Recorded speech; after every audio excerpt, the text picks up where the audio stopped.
I'd like to introduce you to Samsung's latest offering to the Android platform, with a 4.8-inch super clear LCD screen and a 1.4 GHz quad-core processor. The only real surprise about this device is it's a 16 megapixel camera. We've been really impressed with Samsung's design and build quality. It's made predominantly out of metal and weighs in at just 305 grams, which makes it extremely portable without sacrificing that quality feel. There aren't that many physical buttons on the device, as most of it's actually done on the screen.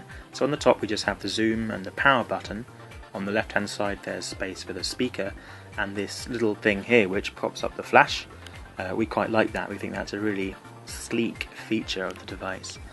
On the right hand side is a 3.5mm headphone socket for listening to music or playing back your videos, micro USB slot and a lanyardy tethery thing. On the bottom things start to get a little bit more interesting. Just next to the 1/4 inch tripod socket screw there is loads of stuff packed into a tiny space. There's space for your micro SIM to go. Next to that is a micro HDMI and a micro SD card which can support up to 64 GB of extra storage. The device is powered by a 1650 mAh battery. Initially we were slightly worried this might not be enough for such demanding hardware and large screen, but our early tests suggest that it's absolutely fine for a full day's worth of photography. We'll update this in an article on SamsungGeeks.com. As a camera, we were pleasantly surprised by the quality of the photographs. We think this was certainly helped by Samsung's 23mm wide-angle lens, and the real wow factor for this camera is definitely the 21x optical zoom. If you don't believe quite how good it is, check this out.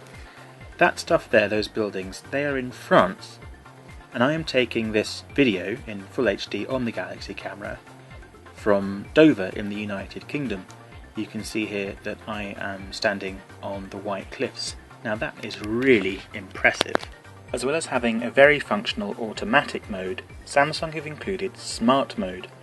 This adjusts the camera settings and does various bits of post-processing, we assume, to enable someone who might not know what they're doing to take some really good professional looking photographs, such as this light trace here, and this one which I took in firework mode. I'll go into detail about the different modes which are offered in a blog post which I will link to in the description. If you're interested in having more control of the settings, such as the shutter speed and the aperture and the ISO, Samsung have got that covered as well. Samsung have used this really nice looking on-screen interface which looks a little bit like an SLR lens. It's very easy to find your way around it with useful descriptions of what everything does. One thing we were particularly fond of is that as you're adjusting the settings, the screen and the picture behind will update to give you a kind of idea of the picture you can expect to take afterwards. We think this is really useful, especially if you're just getting the hang of photography and you can kind of tell what the photograph is going to look like before you actually press the shutter. The camera also has a variety of different video modes, so Full HD, that's 1080, or normal HD 720, and sharing mode, which we're yet to test, which beams it out to a DLNA enabled device. Our favourite feature by far has to be slow motion mode. Although the resolution is slightly smaller at 768 by 512, you're able to shoot 120 frames per second, which enables for some stunning shots. Great fun to show your friends. Rather than blather on for ages about how great Android is as an operating system, how I can instantly back up my photographs to cloud storage, check my emails, send text messages, whatever, even play high definition 3D games, let's focus on what's really important here, and that's connectivity and creativity.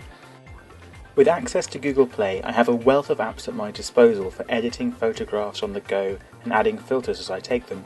It's great to be able to do that with a high quality image and not just whatever grainy nonsense a camera phone coughs up. What's more important is that I'm able to share these high quality images instantly to whomever and however I wish. Whether it's showing a friend on the enormous screen, uploading it to Facebook, sending it in an email, or gaggling after likes on Instagram, I can do it. I don't know about you, but the Galaxy camera leaves me wondering why such levels of connectivity are not already an industry standard. If you have any questions or comments about the Galaxy camera, I'd love to hear from you, so do get in touch in the comments below or on samsunggeeks.com.